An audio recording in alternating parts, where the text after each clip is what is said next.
Hi, Simone. Hi, how are you? I'm wonderful. How are you today? I'm great, thanks. Excellent. Where are you located? Sarasota, Florida. Ah, Sarasota. Yeah, I've been down there. It's nice. How about That's you? over by Siesta Key and all of that. Yeah. Yeah. I was down there years and years ago.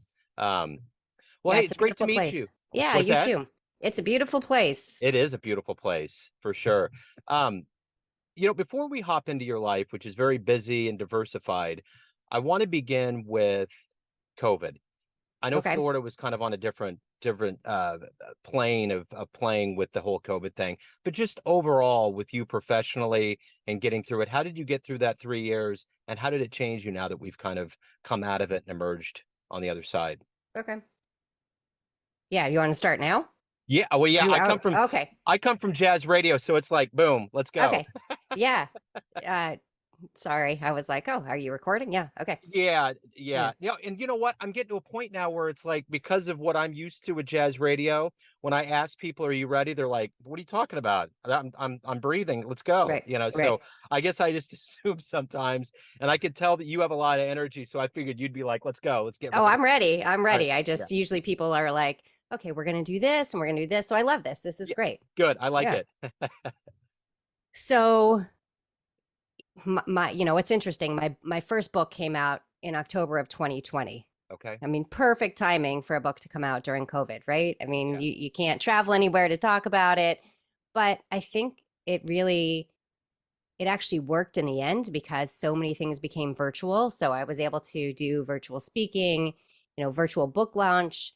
So in that respect, sure, would it have been better if we were more open around the country? And Florida was a different bird. I mean, Florida, we were closed for, I don't know, a month, 6 weeks. I mean, very limited amount of time. Some things stayed closed longer, like gyms.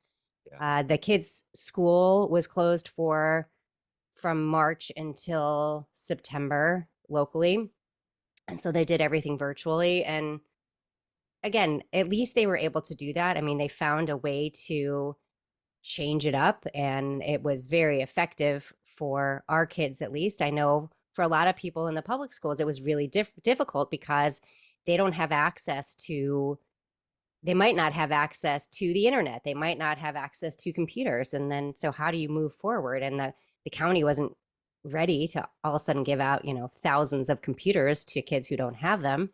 So I think that was more of a struggle, but Florida really didn't shut down. And there's I don't want to get political. There's lots of different takes on what happened, but we were very careful with stuff because I have one daughter who has Crohn's disease, and so it's autoimmune, and we just didn't know how she would react if she got it. So we were very careful on restricting the kids not to go really anywhere for the first couple of months, and then we started being better about, okay, like it's okay. We all got vaccinated. My husband's a physician, so it really wasn't an option for us to do anything differently. And I'm glad we did because I mean, we've all been healthy. Yeah, yes, most of us got COVID once, but it was like a 2-day thing. And so we've been very fortunate, but it changed a lot of, one thing that was a really positive outcome for us was that all of the kids had to come home. So we have 6 children and 3 of them were away at school and they had to come home. And we have a big gap in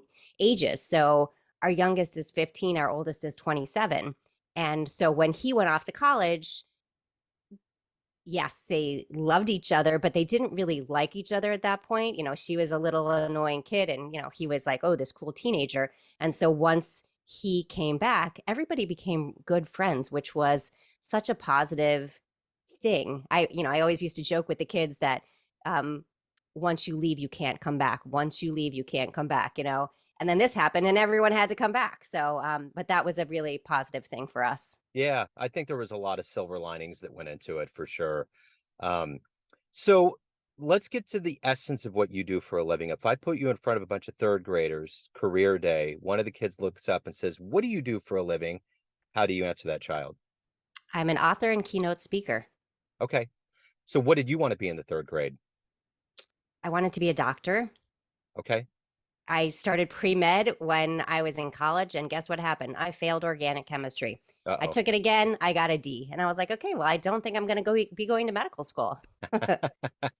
For some reason, and this is just the way the universe karmically gets back at you, I didn't have to take chemistry in high school or college. I got a bachelor's degree in communications, but I ended up getting a pool because I have kids, and I've been having to deal with the pool for like the last 13 years. And that is the most intense chemistry of balancing and making sure that that works. That's why I would love to live next to an ocean. I wouldn't have to take care of it. I could go whenever I want. It's free. So it's having a pool is crazy for sure. Yes, it's funny how it comes full circle where you think you don't need to know these things, but there's Uh-huh. certain things you really do need to know. They're actual practical things. A lot of it is kind of like over the top, but Yeah. practical things. You can never outrun your shadow. And if you get into an arm wrestling match with God, you're probably going to lose. True point. Very true. So let's get to kind of motivators for you. Before we do that, though, where were you born and raised, and what were these motivations for you to become a writer and to become a Mm. motivational speaker, and obviously to help move people? It's funny because so I was born in Buffalo, New York, Okay. and in elementary and middle school I sucked at writing. Like that was probably it was my least favorite subject and it was my worst subject. Okay, other than organic chemistry, but that was Right. because I didn't put in the work. But it I just didn't like to write, and it was it's funny that I actually got to this point, and really the way this started by education. I have a bachelor's and master's in accounting, and I'm a CPA. I like math. I was good at math, but and actually I would have been the doctor. That would have been my obviously first choice. But then I was like, my dad's like, okay, I'm still paying the bills. This is what you're good at. Go into accounting. And I was like, oh, and I did it for like 3 years, and I was like, okay, I do not like this. And I tried many things over my life. I'm a big believer. It's okay to change your mind. And I went back to school to be a teacher and all these different things. But in terms of a author and speaker, through a volunteer role, I started sharing my story. Didn't really realize I had a story to share. And what that taught me is that everybody has a story to share. And that's what's really important, is that we understand that each of us can inspire someone by sharing our greatest moments and our lowest moments, because it helps people realize that they're not alone. And so once I started doing speaking on a volunteer basis, I was like, asked a few times, well, have you written a book? I'm like, no, I'm not a writer, limiting myself. I'm not a writer. And then it kept happening where people would ask me, you have such great stories. You should write a book. And I said, you know what? Why not? So I came home and I said to my husband, I think I'm going to write a book. And he said, fascinating. Can't wait to read it. And he's always been a really good support system. And so that's kind of how it all started. It started because I finally felt passionate about something. I mean, I've done a lot of things in my life, as I said, but this was something that I truly really felt good about. And I felt like it made other people feel good as well. Yeah. So who's been kind of a hero for you? Speaking of motivators Mm. and those forces that make you who you are, who's been that for you? I would main hero is my mom. So my mom, she grew up in rural Pennsylvania. Her mother had a sixth grade education. Her dad worked in the coal mines and a local brewery. And in 10th grade, she walked into a library for the first time. She thought it was a church. She had never seen a library. She walked in, and that just changed her world. Wow. She knew she wanted to be educated at that point, and she moved in with another family to care for their kids so that she could save up enough money to go to college. Um, in 1957, she got into the University of Pittsburgh, and she worked, studied, read. I think she also worked 3 jobs through college. And in 1961, she got into the University of Pittsburgh Medical School. And there were 120 people in her class, 5 of them were women. And looking at what she went through to get to that point, she had to fight for equal pay in the 90s.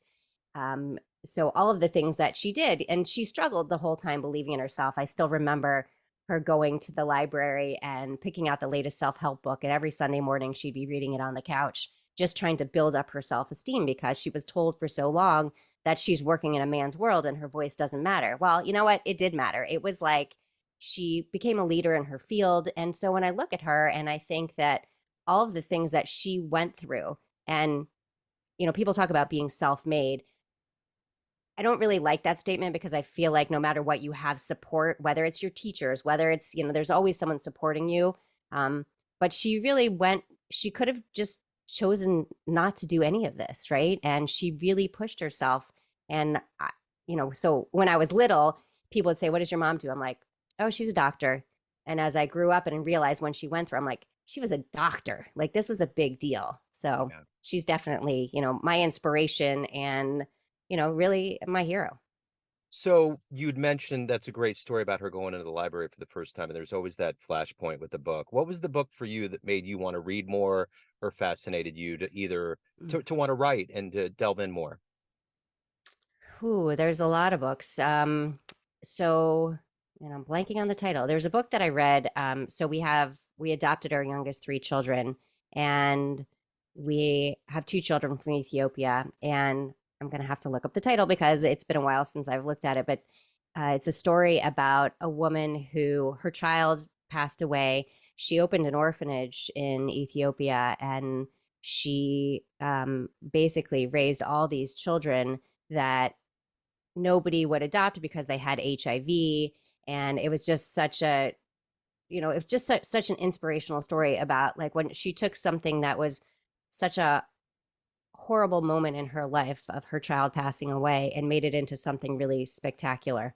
Um, and I'm It'll gonna come. look it up. Yes, I mean, yeah, it's gonna come to me, and of course, it's gonna come to me probably after we're finished. But that's the way it works. Exactly. So if you can meet anybody alive on the planet right now and spend some time with them, who'd it be? I would really like to. Well, there's two people actually. If I can say two people, Sure. one would be Oprah Winfrey because Yeah. I think that she's had such an impact on the world, and she's just such a positive person. She does so much for so many other people. And I have a second one because my kids would, be like, "Oh, how could you not say this?" Because they would want to be there, which would be Taylor Swift. So Wow. my kids are like Swifties, and they really love her. And I've enjoyed her music, but I think she's also a really good human when I see what she did over her last tour and paying everybody these bonuses and donating all this food. Like yes, she's making a ton of money, but she is really giving back. So I think that's a really powerful thing. And she's also someone who started and she threw herself in there, really believing in herself for and she worked really hard to get where she is. So I think she's a really powerful woman as well. So with those two people, they obviously have a tremendous amount of motivation to accomplish what they want to get done. What is that for you? Every day you wake up, get out of bed, and do the job that you want to get done. What is that motivator for you? If I can inspire one person to do something differently, if I can inspire one person to change the way they see themselves, then I feel like I've done my job. And because I think so many times that especially when I talk to women, when they look in the mirror, they see what they want to become instead of who they actually are. And I think you are so powerful as who you actually are and not changing yourself for someone else. And I think that our society kind of pushes these things on us to tell us that we need to be different. We need to have this different car. We need to have this much money in the bank instead of just saying this is who I am and I'm proud of who I am and I'm a big believer in that we don't need to change who we are. We need to change the way we see ourselves. Perception for sure.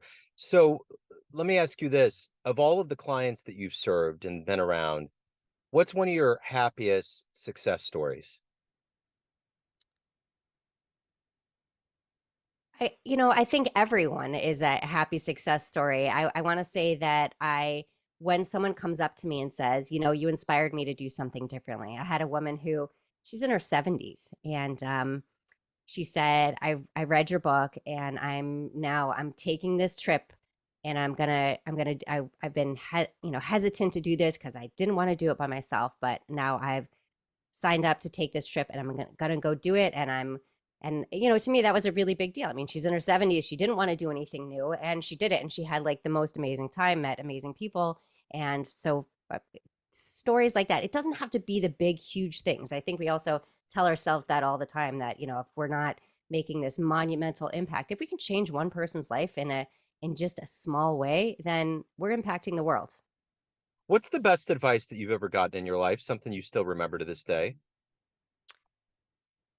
Best advice was from a friend who said, you know, well, two things. From a friend who said how impactful my stories were, and I didn't realize that I was making an impact. So someone said, like, stop, stop being so hard on yourself. Probably the really the best advice was from my daughter, one of my daughters, when she was 15, and I was looking in the mirror and I was complaining about the fact that I didn't fit into my clothes. And I was like under my breath, I was like, oh my gosh, I can't believe you gained weight again. I can't believe, like, why can't you control yourself? Why can't you do this? And she came up to me and she's like, I hear you say this stuff to yourself all the time. You need to stop being so hard on yourself. You're giving me a complex. How do you expect me to love my body when you don't even like your own? And that was kind of a moment where I realized that what everything I do impacts my children, and everything I do impacts other people. So it's that kind of, then that made me take a step back and say, why am I being so hard on myself? Like, yeah, stop being so hard on myself, accept myself for who I am. And so, out of the mouths of babes, right? Like, so my 15-year-old daughter telling me that was something that really kind of really helped me change the way I saw myself. So speaking of youth and wisdom, if you had a dream tonight, run into the 20-year-old version of yourself, you could give that young version of you a piece of advice based on the wisdom you've gained in your life. What would you tell that young version of you? Ooh, I mean, it goes back to stop being so hard on yourself. It would also be eat the chicken wings with blue cheese. I had a boyfriend when I was 16 and I was very skinny at the time, and he said to me, "You look like you've really gained weight. I can't believe how many stretch marks you have. You should probably start having salads." And so, we went out to dinner, and of course, I had, a salad with no dressing, and then went home and cried myself to sleep. And I would tell my younger self, eat the chicken wings with blue cheese because that's what you really wanted. And don't let anybody tell you your value. Yeah. What is it that you've done in your life that you're the proudest of up to this point? Mm, my raising my kids. I mean, they're, again, I would say my biggest goal in life is to raise good humans. And I'm feeling like they're really good humans. And that's what I'm most proud of. And there's a lot of things I've done, but that's the one that just really sticks out. And I say every day, oh my gosh, I'm so lucky to be their mom. So if you could witness one event in human history that took place, see it with your own eyes, what would you have loved to have been at to see? Mm. Well, you ask really good questions. Thanks. So I would say um, the first boat that came to Ellis Island. Yeah. I think that would be really, I mean, again, completely starting your life anew. You come with a few dollars in your pocket. I think my grandfather, he had to have $10 in his pocket to enter the United States. And just to see that first boat arrive. And obviously we understand when someone comes to a new country, there's a lot of difficulties around that. Like it's not like, oh, here you go. You're here and now you have a home, and you have to work through a lot of stuff. But I think just that moment of feeling like you this is the beginning of the rest of your life. I think that would have been a really impactful thing to see. Yeah, we get really hung up on the whole Christopher Columbus thing. Maybe we should trade it in for that first boat. Maybe that should be the celebration day. Yeah, I Is mean, that I agree. I mean, because that really is the entry point of immigration. Because who's truly American? We're all a mix of every single level of different blood and all kinds of things. So that I that think people forget that, right? I yeah, think that when we talk about our country, it's like our country is a melting pot, and that's yeah. how it was created, and that's what it was made to be. Mhm. And I think people get hung up on, like, oh, you don't look like him. I'm not going to hang out with you. And it's like, hello, the whole country is different. I know, everybody. So everyone out there has a perception of you. You have all these roles: family, friends, clients, colleagues, readers, but you ultimately run the show. What's your perception of you? Who do you think you are? I'm someone who, when I look in the mirror, I'm proud of who I am. I am kind. I'm empathetic. Sometimes I, lose my temper over stupid things. I'm human. Um, and I feel like I go through the world, just like if I would die tomorrow, I think my tombstone would say she was a good human. Right on. So if anyone wants to hire you, read your books, anything pertaining to your world, where can they go? My website, SimoneKnego.com. You can find me on all the social channels. Search Simone Knego. I'm the only Simone Knego in the world as of this point, unless someone decides Wow. to name their child that. So yeah, it's a weird first name and last name. Mix them together, it makes me unique. That's cool that you're the only Yeah, one. That's wonderful. yeah, yeah, That is very unique. yeah. Simone, thank you so much for opening up. Thank you for your time. Best of luck with everything. I really appreciate it. Thank you so much for having me here today. Thank you. Take care. Take care.